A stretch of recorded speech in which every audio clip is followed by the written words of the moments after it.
We go through our days, we're managing our lives, our work, our health, and we think we've got the basics covered, right? But what if? What if one of the simplest, most fundamental things we do for ourselves is something we've been doing wrong this entire time?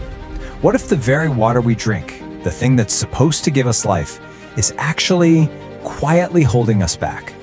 You see, there's this silent epidemic going on. It's this kind of quiet suffering. And no, it's not some big, scary disease you read about in the headlines. It's a collection of these persistent, nagging feelings that so many of us have just started to accept as, well, normal. I mean, really think about it. Do you? Do you ever feel just tired for no reason? It's that lingering fatigue, right? That feeling of being totally drained, even when you've had a full night's sleep. It's this sense that your own body is working against you, but you just can't figure out why. And look at this list. It's stuff we all deal with, right? Skin problems, that annoying acidity, muscle pain, issues with digestion, migraines. We tend to treat all of these as separate problems. We get a cream for this, a pill for that. But what if? What if they all point back to one single, simple mistake?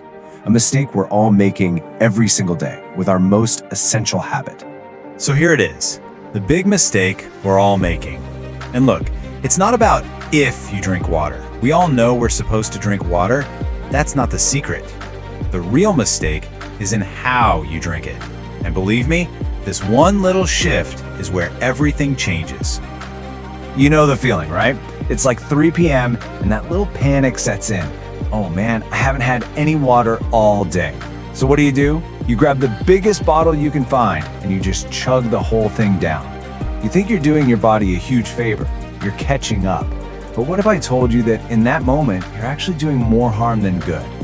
Yeah, there's actually a medical term for this. It's called hyponatremia, or believe it or not, water intoxication.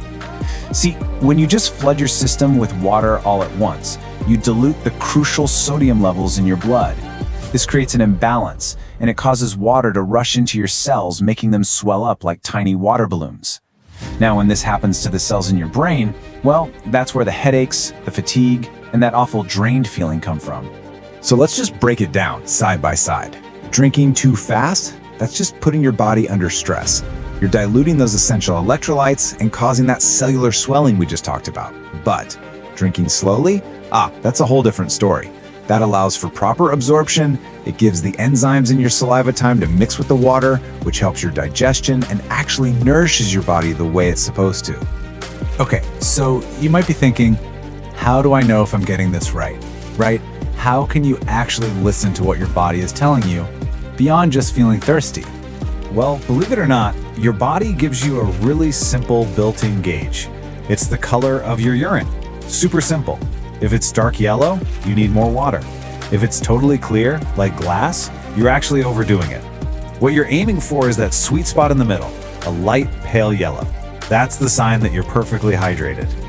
So you see, this is about more than just drinking water. It's about transforming something we do mindlessly into a truly mindful practice. Let's call it the art of hydration.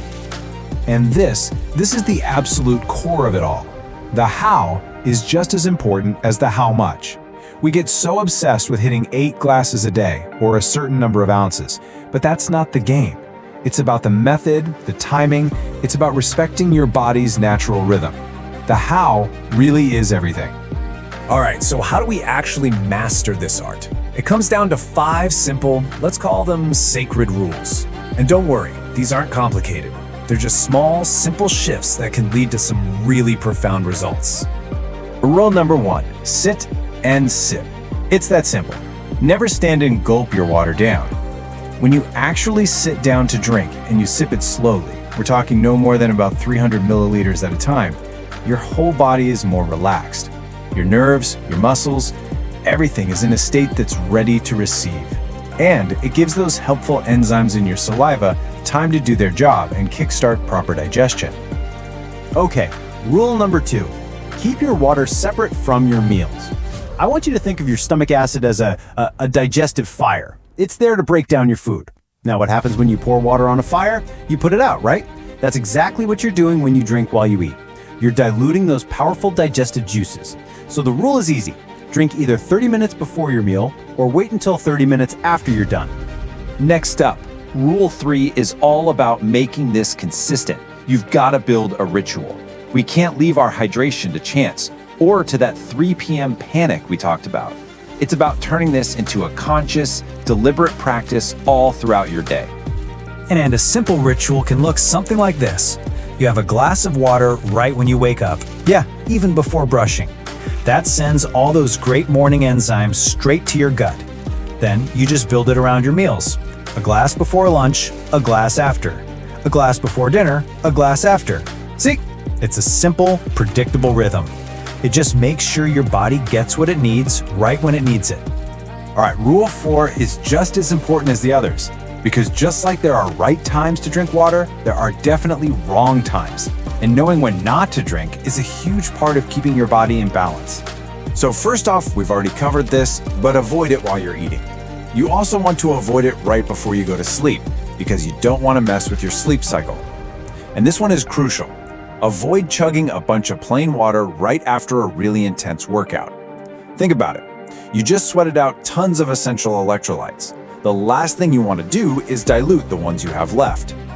And our final rule, number 5, always try to choose room temperature water.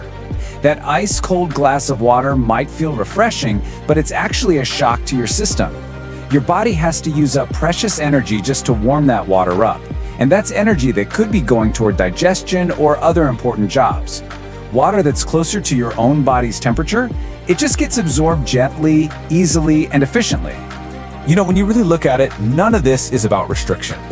It's about respect. It's about you making a simple but really powerful promise to your body. A promise to finally listen to it and to give it what it truly needs, in the exact way it was designed to receive it. So let's just run through them one more time, nice and simple. The 5 rules. 1. Sit and sip slowly. 2. Separate water from your meals. 3. Build a simple daily ritual. 4. Know and avoid the wrong times. And 5. Stick to room temperature water. Because in the end, the goal is beautifully simple. When you learn to drink the right amount of water in the right way, every single part of you feels the benefit. Your skin, your hair, your mind, your energy levels, your entire body will thank you for it. So now you have the knowledge. You have the tools to turn the simplest habit you have into a profound act of self-care. The question isn't, what should I do anymore? The question is, what will you do with this? Mastering this is just the first step. So I ask you, what is the next simple change you will master?